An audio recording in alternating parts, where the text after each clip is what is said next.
This is the MMA Takes Podcast. With your host, Brian Petrie. Let's go. This is the Ohio one. Your boy's going to be in the building. UFC Columbus Pick'em. Welcome to MMA Takes Podcast. We got all the picks. You've heard 1, 2, 3, 4, 5 of my picks are around in the Anakin Florian, but I'm going to give you the entire card. 3 locks. There's the camera. 3 locks with Slimeball Parlay at the end. 6-1 on the year. Let me repeat that. 6-1 on the year. It is good to be a Slimer, baby. What are we doing here, huh? Happy Wednesday. What's going on? I got one more day at work. I'm off on Friday, going to Columbus on Friday, and I am jacked to the gills. I love my kids. I've never been away from my kids more than one night, right? Oldest is 4.5, going on 5. Youngest is a year old. In-laws, they're like, hey, we'll take them for 2 nights. I said, take them. So no, honestly, it's going to be amazing. Wife's going to freak out a little bit. Friday we're going to shop. I'm going to wine and diner. We're going to go to the little mall out there. We're going to do some cool stuff, have a nice dinner, maybe catch a movie, stay up a little late, past 11 o'clock. I don't want to get crazy, but that's what we might do. And then Saturday's all fight day, baby. All fight day. Got to go place my bets tomorrow when I get off work because I'm not going to have time Friday. Excuse me. Got a lot to do tomorrow. A lot on the plate tomorrow. I got my yearly brain checkup. If you are new to the podcast, quick little story. Used to train, had a brain injury, had a seizure, have only had one since. That was not one since. The only one I've ever had was that day.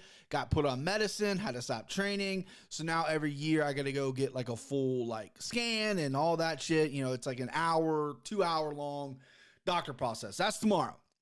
Got to get an oil change. Got to go place bets in Indiana. Got to take my dog to my parents. A lot on the burners, but I'm excited to talk this card with you. I know a lot of people are shitting on it. Oh, this card doesn't good. Yeah, I know, okay? But it's in Ohio. So I'm excited, okay? So let's do this. First, before we get into, you know what? Should we just get right to the picks?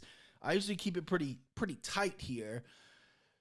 Yeah, listen, all the people that have commented it, positive things about me, again, that's awesome. Whether it be Anakin Florian podcast, Twitter, whatever. I see you. I love you. Thank you. Got fat shamed twice. So last week it was multiple comments. This week it was 2. And I asked him, I should have pulled the audio from the gentleman with Colin Farrell. Cause I asked him, I said, listen, cut me with it. You know what I mean? Cut me with it. Get in there. Anybody can just say, yeah, you're fat. Cut me with it. So one guy said I looked like the American Sean Sheehan. If I'm pronouncing his name right, he is an MMA journalist. I believe he's Dutch. I know he's European. Maybe he's Irish. I don't know. He did an interview with Conor recently. He is a fairly large man. I think he's a great guy. He's been in the space long enough. I don't listen to his podcast, but he's been around forever. I knew the reference. I knew who he was talking about. So, I take it as a compliment because Sean Sheehan seems like a great guy. I also take it as a slight insult because he is a very large man, larger than I am. So you got me a little bit with that one. And then another guy called me, said he doesn't have enough screen for this obnoxious whale, which, listen, again, we're sticking with the fat theme. I get it. Easy target, but that's pretty good too. I'm not gonna lie. That was pretty good too, but mostly good support, great comments. I love it. I love it. A lot of new listeners. So thank you for everyone listening. We gonna get to them picks. I was gonna kind of dig into some MMA Twitter drama. I'm not a part of it.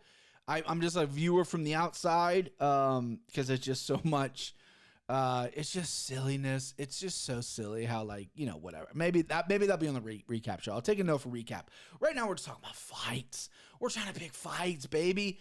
First fight of the night, Luis Saldana. He is a -120 favorite versus Bruno Souza. 10-2. He is a plus 100 dog. Close line here. Listen, I like Saldana coming off the Contender Series. He knocked out Vince Murdoch. I thought he looked really good. He has a pretty good record. He has some ugly losses before his UFC, but you know the thing is, like, I'm getting better. I'm getting better. Now he's got a shot in the UFC. It's 1-2, or excuse me, 1-1. Jordan Griffin fight. Did he win it? Huh? Did he win it? Osalingo handled him pretty well there. His biggest problem is his wrestling. Enter Bruno Souza, young kid. Was he 26 years old? Right, 0-1 the UFC. He debuted against Melsek Baksarian, and I'm mispronouncing his name. I apologize. A stud. Like, the kid's a stud. Good striker. Hard to take down. Good cardio. I don't know if it was on short notice. I want to say it was, but I might be making that up. So I don't know if I'm going to say that. But other than that, he fought in the LFA. He's fought some really good guys. Elijah Johns, Miles Johns' brother, Javier Garcia, decision win. All in the LFA. Kamala Kirk fights in the UFC. Guillermo Santos, who I don't know, but he's 8-4, Brazilian. Just still in the LFA, hasn't really made the jump over. But anyway, point is, Bruno Souza is pretty fucking good. And then Tysus Moises, but I can't be Thiago Moises' brother. Can it? Listen, when you're giving me a dog shot right off the bat, Reyes' first fight of the night, and Saldana has proven to have some problems with grappling, you're getting him in there with a Brazilian Jiu-Jitsu black belt who likes to take the fight to the ground. He's pretty well-rounded, has won by decisions, has some good striking on his record. Saldana, mainly a striker. Obviously, he's working on his overall game, but his main thing is he wants to stand up and bang because Souza has more tools in the box. And when you're giving me plus 100, you know I'm going to fire at that motherfucker. Not only am I going to fire at it because I've already given an underdog in the Anakin Foyan. There's another underdog on here that everyone's taken, so I want to mix it up a little bit.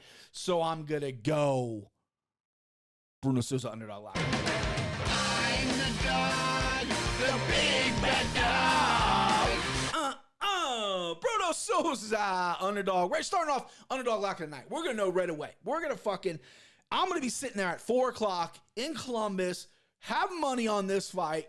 You know, half the fucking arena won't be there. I'm going to be standing on my feet shouting because they're going to be like, hey, what the fuck? Does this guy have money on the fight? You're goddamn right to do. Not only that, I also put a lock on him, bruh. Dog lock. Let's go. First fight of the night. But in all honesty, I do like to match up for Bruno Souza. I think he's better everywhere. I think he can take the fight to the ground. Saldana has proven to have that one weakness in his game. Another weakness in this game is cardio. I see this being a close fight. No finish here. I see it probably being a decision. Probably a pretty close one, though. But again, when you're giving me plus 100, I'll take a shot at the close decisions. I think we can get this one, boys. Next up, David Doverick. Not David Dobrik, David Doverick. Minus 135 versus Matthias Nicholau. He is a plus 115. Very tough fight on paper for some people. Not for your boy. Your boy's got the brain that goes boop, boop, boop. It's big. I think Nicholau is very, very overrated. I could be wrong. I could be very wrong. I thought he lost him in El Cop. I thought his Tim Elliott fight was extremely close. He's only been finished once in the UFC by Dustin Ortiz by knockout, which is like Dustin Ortiz's like only knockout. Got cut, got brought back. Probably shouldn't have got cut. I'll give him that. But I just think this guy is just very mid, I think is what kids are saying. Mid. And then you got David Doverick, the Undertaker, baby. The Undertaker from the Czech Republic. This dude has looked good in his UFC debut, or excuse me, not his UFC debut, has looked good in the UFC so far. I mean, UFC, Bruno Silva, not the 185-pounder. There's like 40 Bruno Silvas. Decision win. Then he had Jordan Espinoza, decision win. 2 solid wins. And then he fought Juan Camilo Ronderos, submit rear naked choke in the first round. That Juan Carlos Ronderos, which is a really fun name to say. He's only 4-1. That's not the most impressive win, even though Juan Camilo does have win over Eric Shelton, who is a former UFC vet.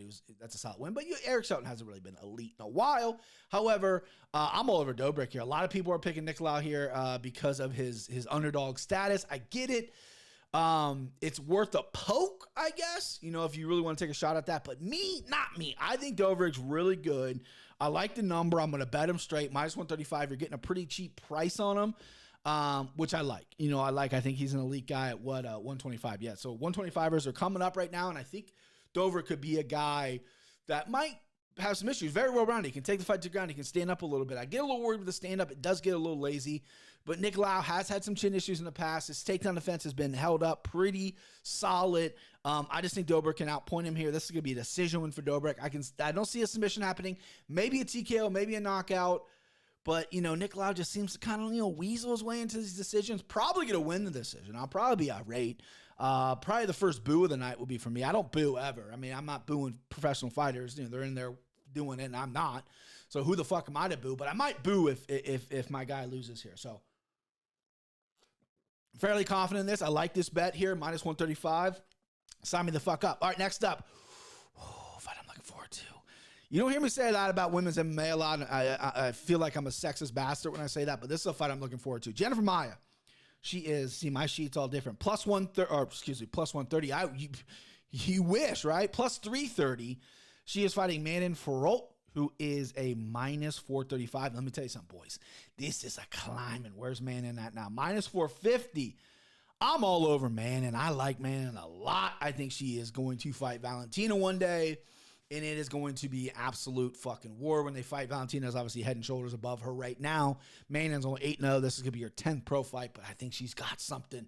She's got that juice. I'm excited about her. Jennifer Maia, listen, has been in there. Valentina showed, I think she took a round from her, maybe a really close round. She took she had Tango down, and then eventually just got out-muscled, out-cardioed, out-bettered.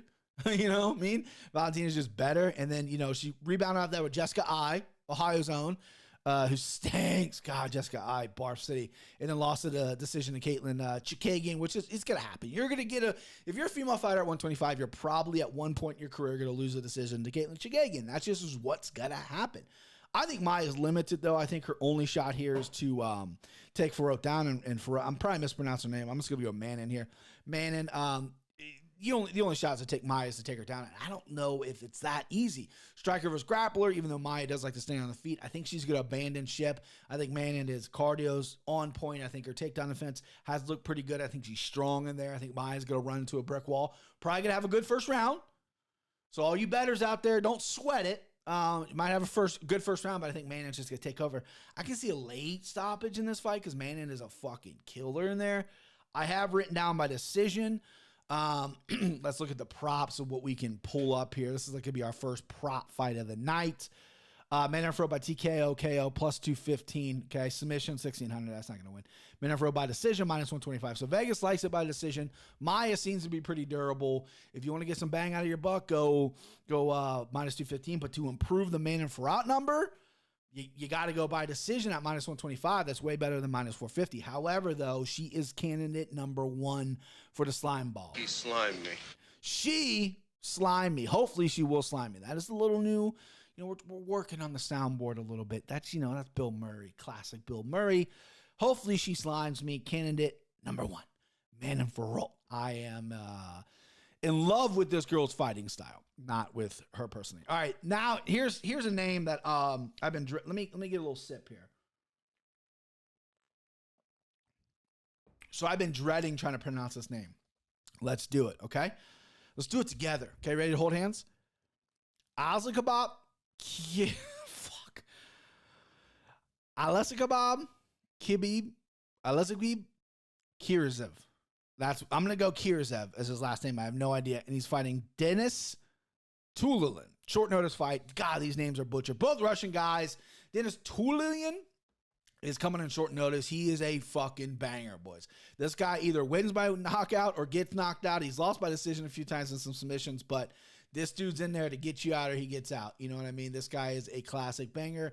Kizriev is coming from the Ultimate Fighter. I was going to say that. Contender Series events. Harinke Shigamoto. I can't pronounce that guy's last name either. God damn, these last names. I need to go to like a last name school to pronounce these fucking last names.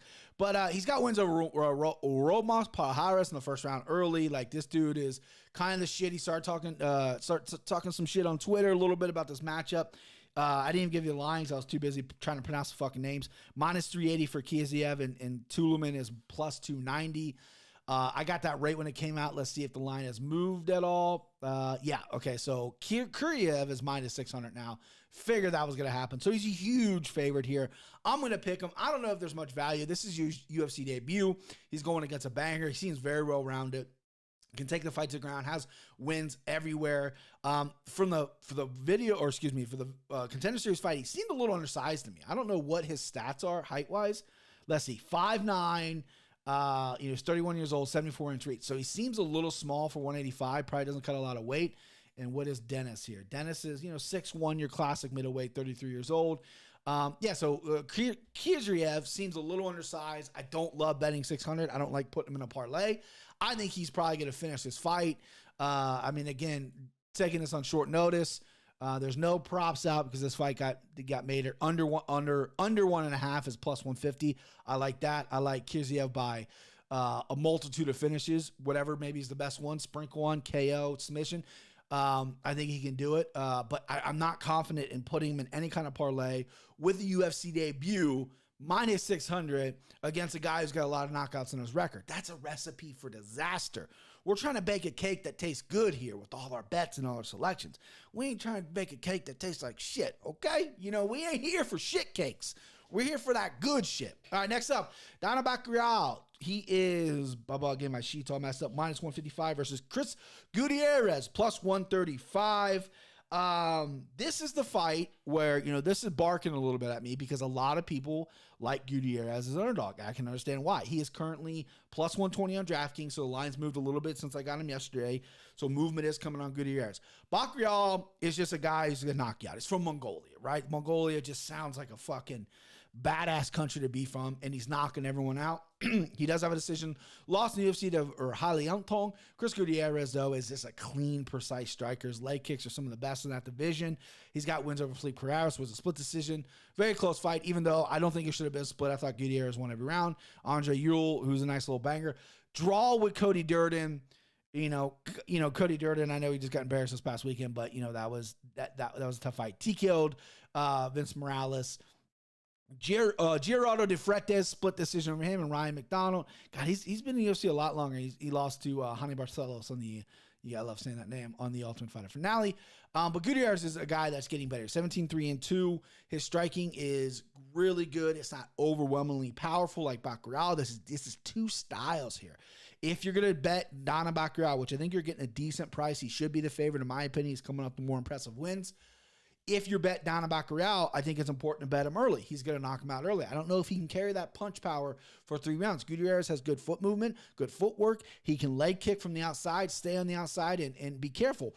The problem is, not the problem, the potential problem could be if Gutierrez decides to throw some of those leg kicks naked, without anything behind him. No feints, no nothing. He just get caught. Bacurau has huge power at 135. He has slept some people who have some decent chins.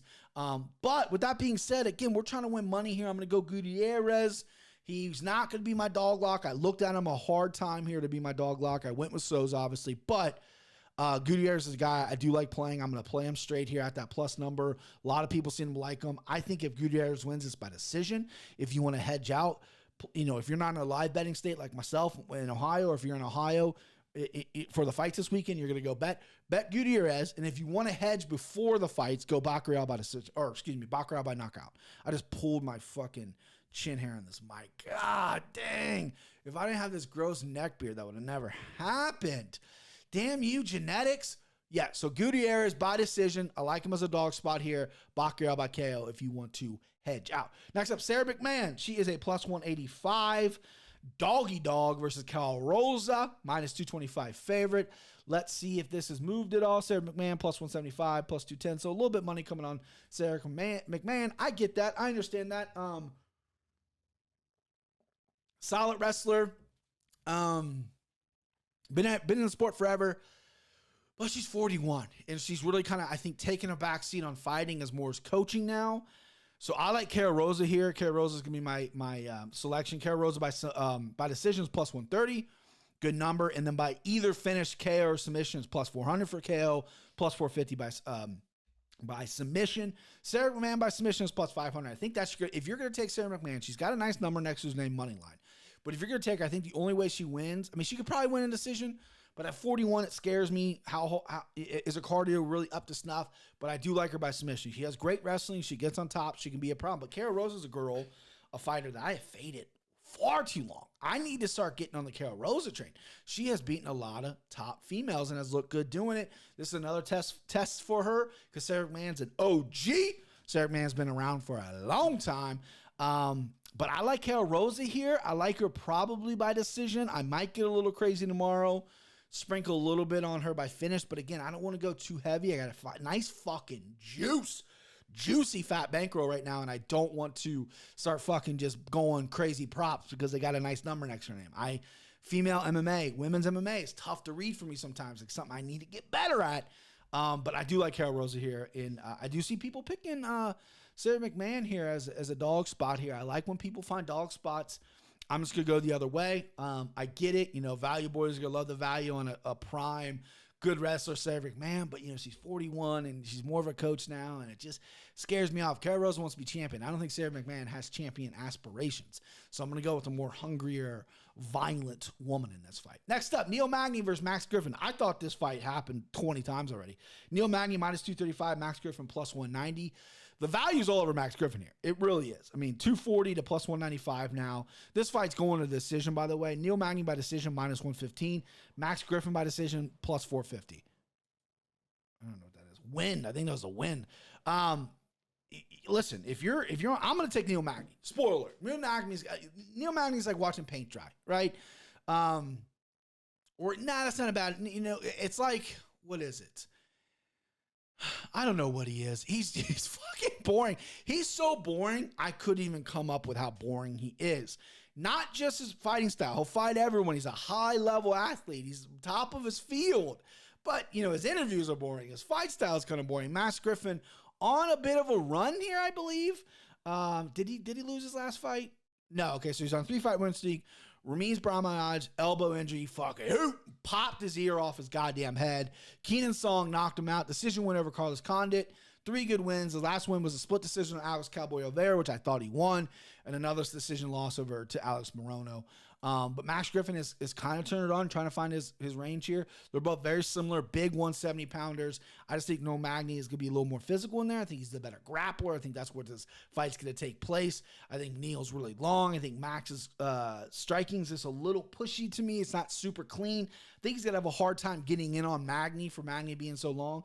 Magney's got some good straight punches. He's not overwhelmingly powerful, but I see him mixing up better here. It's going to go to decision for sure. That's a guarantee. Decision play here. I wrote avoid on my sheet just because this could go a lot of different ways, right? It could be Neil Magney by decision, Max Griffin by decision. Max Griffin could explode his fucking ear like he did with someone else. There's a lot of possible places this could go, so it scares me off. But my official pick will be on the... Whoa, goddamn, dude. I'm fucking all hands today. Jesus, Brian. My official pick is Neil Magney. I am going to avoid this fight, right? So, Brian, listen. If you listen to this back, I'm talking to myself now. Avoid this fight. When you're in Indiana tomorrow, you don't need to throw this fight in any untracked parlay or random anything. Avoid it. All right, good. Sorry, I had to talk to myself because I know I'm going to stare at this fight and go, man, I really lean, someone by decision. Max Griffin, again, if you're into value, Max Griffin by decision plus 450. He's not finishing Neil Magney.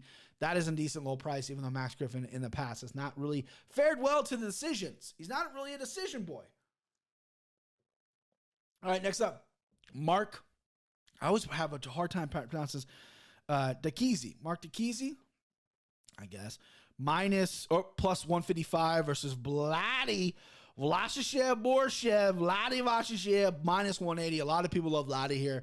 Or not love him in the spot. I see people are picking Dikizi, but Vladdy's a guy that people just, his boxing's clean. He's coming off the Contender Series training, and what is he? He's 30 years old. He looks 47. Right, he's a little undersized for lightweight. I think he carries a little bit of extra body weight. Not cutting weight. Trains the Team Alpha Males. Really working on his wrestling. He's one loss in his career to William Starks back in the LFA. Went on the Contender Series, knocked out Chris Duncan, who's a solid Scotland fighter, and then Dakota Bush liver shot in round 1. And then Mark Dikizi is coming off a few losses, but against some high-level guys. He's a really good striker. This is going to be a fan's delight. I'll be hooting and hollering. Woo! Woo! in the fucking crowd here. He's coming off Rafael Alves, who just kind of blitzed him, guillotine choked him. Big kid at 155. And then Rafael Vazeev, he got his fucking body ripped in that. So Vladdy's a different striker than Vazeev. He's going to attack the body because DeCasey got hurt to the body, but Vladdy is more of a puncher. He liver shot Dakota Bush, but DeCasey is tough, man. I don't think he's ever been knocked out in the UFC. Has he ever been knocked out ever, but let alone in the UFC? So Dan Hooker, okay, he's been choked out twice, 3 decision losses. He's never been finished in his career besides choke. He's been finished, but never by knockout, So what is Borshev by KO? Borshev by KO is plus 130. I don't know if that's juice worth the squeeze there. I like Borshev here as well. I think I'm going to pick him. Minus 180 doesn't scare me off at all. This could be a straight wager for me. I wouldn't trust this in a parlay. Vladdy is still young. What is his 9th fight or something like that? 8th fight, 7th fight? Fucking, this is his 8th fight. Still very young, at least in MMA, and he wants to fight. He wants to stay active. I respect that because he was 30 years old. Time's a ticking. You got to get going. I would like to see him drop to 45 at one point before he gets a little too old. But again, I'm not a huge advocate of weight cutting. But give me Vladdy by, decision is a nice number too. But give me Vladdy. You know what? Give me Vladdy by TKO. I have that written down here. I have it on my paper, TKO. Past Brian was a lot smarter than future Brian. So I'm going to go TKO by Vladdy. I don't love it, but I do love the number. I do love Vladdy in this spot. He's almost my send him home, but, DeCasey's never been knocked out. He's fucking durable. All right, so the main card, we're going to what I've already broke down on Anik and Florian.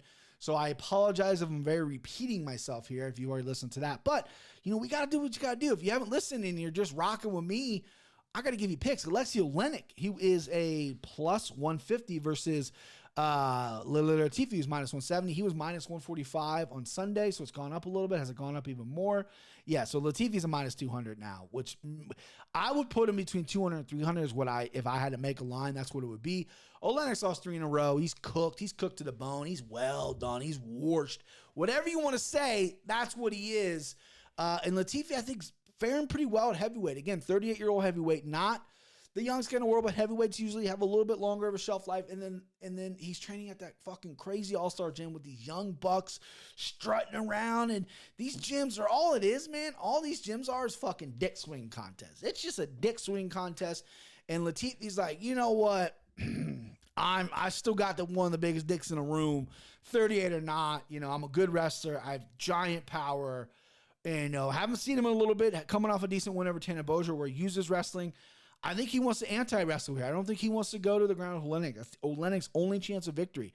Throw that big overhand right hand and fucking knock this dude out. I like Latifi here, and I like him so much, I'm locking him up. That is my new lock 'em sound. I didn't like the Wedding Crashers lock him up. So when you hear this, that's a little video game block. So locking him up. I don't know why I got fired up there. Let's go. Lily Latifi, though. And let's see what the props are. I think he's going to win by knockout, is my guess, right? I think Lily Latifi by knockout is plus 175. I like that. Decision's plus 215. So, you get a little bit better of a number, but Oleinik, sometimes he comes out there, he proves to be really durable. Sometimes he's dog shit. Latifi hasn't had a knockout win at heavyweight yet. It looks like he's playing a little safe with his wrestling. I think this is the fight to kind of open everything up because Oleinik fucking stinks. And so he's just not good. At least he's 44 years old. I mean, he's almost had 60 wins. The guy's a legend, but yeah.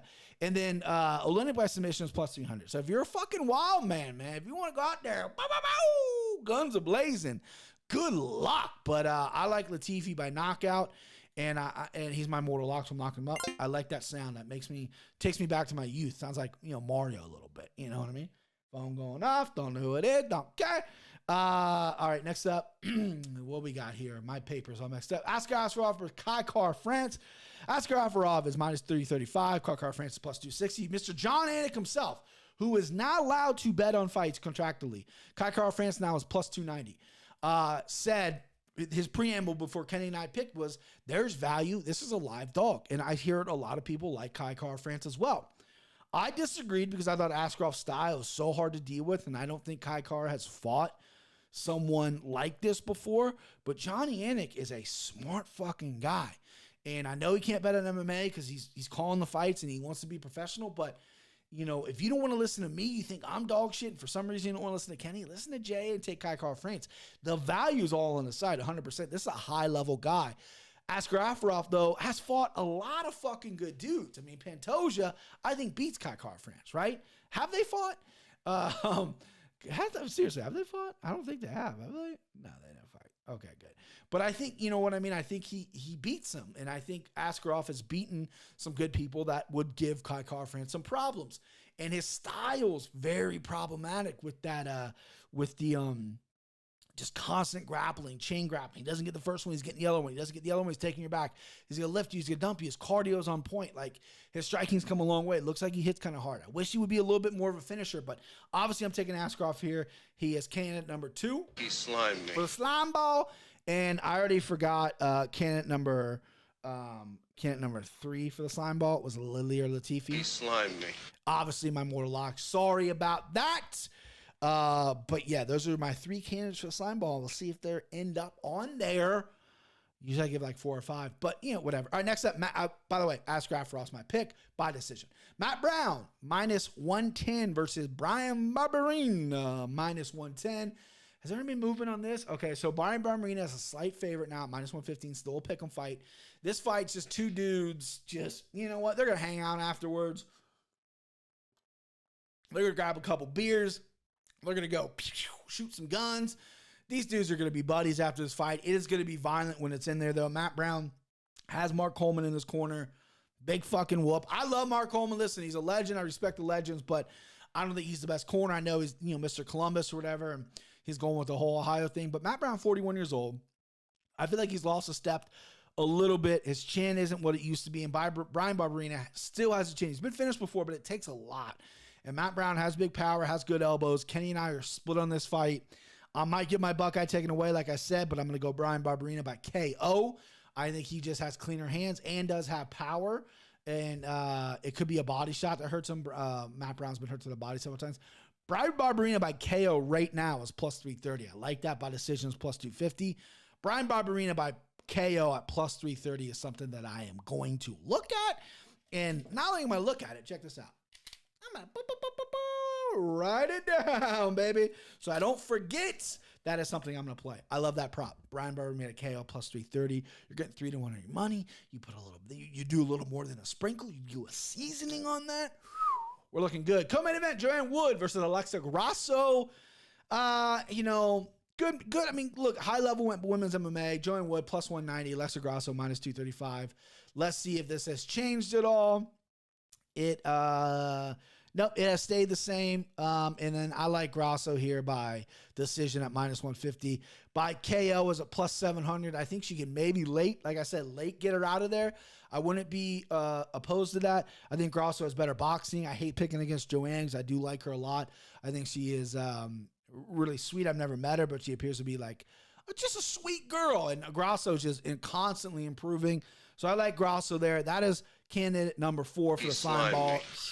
Now, women's MMA is tough, but I am very confident that Grosso is going to win a decision, and she's going to box up Joanne here. Joanne's just a little slower nowadays. All right, main event, big boys. Curtis Blades. I think he's gone up even higher than this. -365 is what I got written down here. Where's Blades at? -400. Chris Dawkins +300.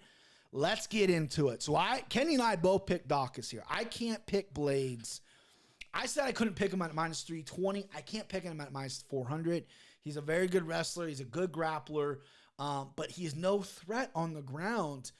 Dawkins is a BJJ black belt. We haven't seen him on the ground, but I know Blades isn't going to do what he did to Alistair Overeem on the ground. I know he's not going to be able to pound him out.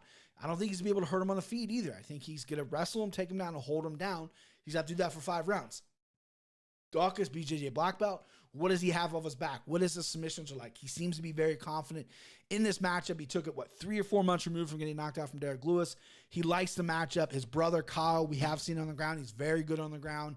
I got to imagine Chris is equally as good. They're both black belts. They're both coming from the same gym. Curtis Blades has never really fought this high-level BJJ guy. And we don't know if Dawkins is. He's a black belt, but we all know what black belt means. Charles Rose is a black belt, right? And I feel like I could hang on the ground with Charles Rose. You know what I mean? So black belts, there's fucking levels to this, for sure. But a line that's jumping out at me, right? So I'm taking Dawkins. We all know that. And a line that's jumping out at me is Dawkins by submission. So Curtis Blades never been submitted. We've seen Grundy just throw himself into a guillotine. What if Dawkins, in a world that we haven't seen yet, what if Dawkins just has a fucking mean choke? Blades puts his head right there. Blades has got a big old head, small neck, going to be tough to choke. But Chris Dawkins, big, strong boy. What if he just had submissions that we didn't know about? I mean, have we seen really Curtis Blades defend against submissions before? A handful of times, maybe? Chris Dawkins by submissions 14-1. I'm just saying. I think you got to hammer Dawkins by knockout, which is plus 400. Some kind of finish. I think that's the only way he wins, because if not, he's laid on for 5 rounds. He has to finish here. And when you get 14-1, my dick gets dancing in the pants. My dick is fucking just dancing right now. 14-1. So many unanswered questions. You're looking at me like, well, Curtis Blades never been submitted before. Yeah, but who has he fought that really is a submission threat? Besides Alexei Oleinik, really nobody. Chris Dawkins has knocked everyone out. We haven't seen it yet, but he is a black belt, and we've seen what his brother can do. If he's half as good as his brother, 14-1 is a fucking live bet. 14-1? Get excited, man. So, yeah, I'm going Dawkins. You got to go Dawkins by finish, too. Listen, they got him by knockout at plus 400. I get it. Play that. Play him at plus 300. The line's probably going to keep moving. I think he's a live underdog. I don't trust Curtis Blades at that number whatsoever. All right, that's it. That's Columbus, baby. We're in 36 minutes, keeping it nice and tight. Keeping it tight 40, right?